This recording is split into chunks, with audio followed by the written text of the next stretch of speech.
inflation and diaspora remittance, amongst others.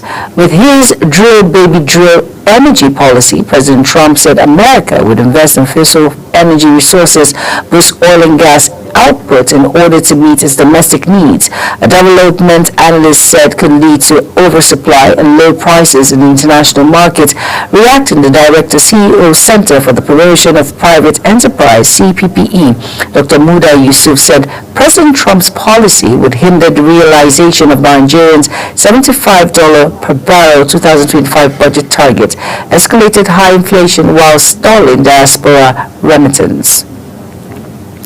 The National Association of Road Transport Owners have expressed fear over the federal government's plan to ban 60,000-litre capacity tankers following the rise in cases of accidents involving fuel tankers. The association's president, Yusuf Othman, in an interview with Newsman, says such move would cause a loss of 300 naira worth of investment by tanker owners.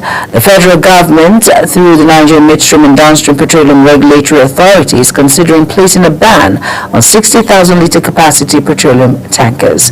Of announced the foreign scene, few heads of diplomacy can boast the longevity of Mohammed Ali Yusuf, Dangote's foreign minister since 2005, who has been elected to head the African Union's Executive Commission.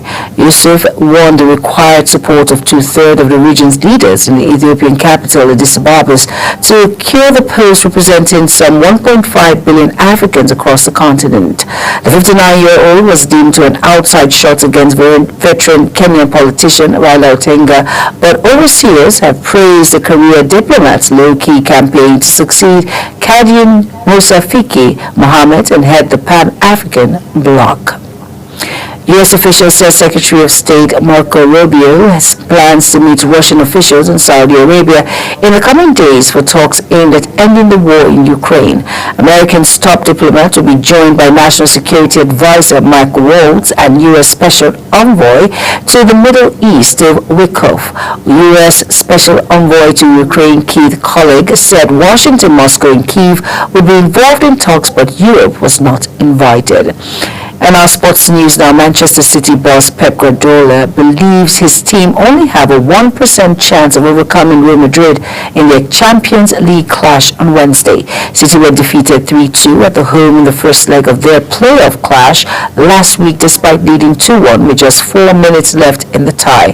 Guardiola stated that the margin to win at the Burn, from the position everybody knows, the percentage to go through will arrive at 1%, or I don't know what, but